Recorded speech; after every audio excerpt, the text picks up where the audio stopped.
Adenoid എന്ന് പറയുന്നത് സാധാരണ നമ്മൾക്കൊരു പ്രൊട്ടക്ഷൻ തരാൻ ഉപയോഗിക്കുന്ന ഒരു ലിംഫോയിഡ് ടിഷ്യൂ ആണത്.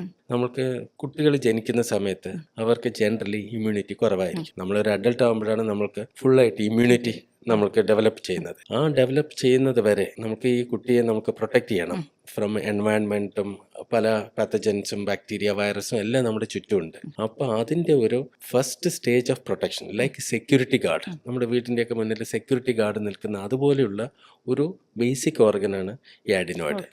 നമ്മൾക്ക് 2 തരത്തിലാണ് നമ്മൾക്ക് ഇൻഫെക്ഷൻസ് നമ്മുടെ ബോഡിയിലേക്ക് കയറുക. അപ്പോൾ ഇമ്മ്യൂണിറ്റി കുറവുള്ള സ്ഥിതിക്ക് ഇതുപോലെ ഇൻഫെക്ഷൻ നമ്മുടെ ശരീരത്തിൽ ചെറിയ കുട്ടികൾക്ക് കയറി കഴിഞ്ഞാൽ അത് ജീവനാപത്താകും. അപ്പോൾ അതിനുവേണ്ടി നേച്ചർ അതിനൊരു ചെറിയ ഫസ്റ്റ് ലൈൻ ഓഫ് ഡിഫൻസ് പോലെ ഉണ്ടാക്കിയ ഒരു 2 ലിംഫോയിഡ് ടിഷ്യൂ റിലേറ്റഡ് ഓർഗൻസ് ആണ്. ഒന്ന് അഡിനോയിഡ്, 2 ടോൺസിൽ.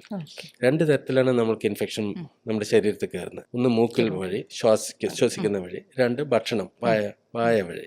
അപ്പോൾ ഈ രണ്ട് വഴിയിലൂടെ നമുക്ക് ഇൻഫെക്ഷൻസ് നമുക്ക് കയറാം. അപ്പോൾ ഇത് തുടക്കത്തിൽ തന്നെ ഇതിനെ പ്രോസസ്സ് ചെയ്ത് അവിടുന്ന് തന്നെ ഒരു ലോക്കൽ ഒരു ആൻറ്റിബോഡി റിയാക്ഷൻ ഉണ്ടാക്കി അതിനെ മാനേജ് ചെയ്യാനുള്ള ഓർഗൻസാണ് ഇത്. അപ്പോൾ നമ്മൾക്ക് ഒരു ഗുണം ചെയ്യുന്ന ഒരു സാധനമാണ് adenoid.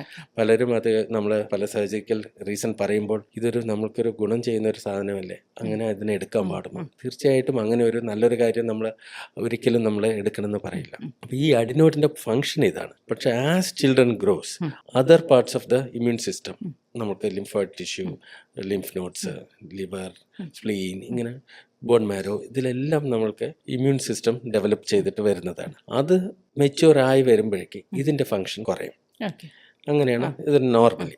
Many times first stage of regression നമ്മൾ അഡിനോയിഡ് 7 years ആകുമ്പോഴേക്ക് പോകും, 12 years ആകുമ്പോഴേക്ക് ടോട്ടലി പോകും.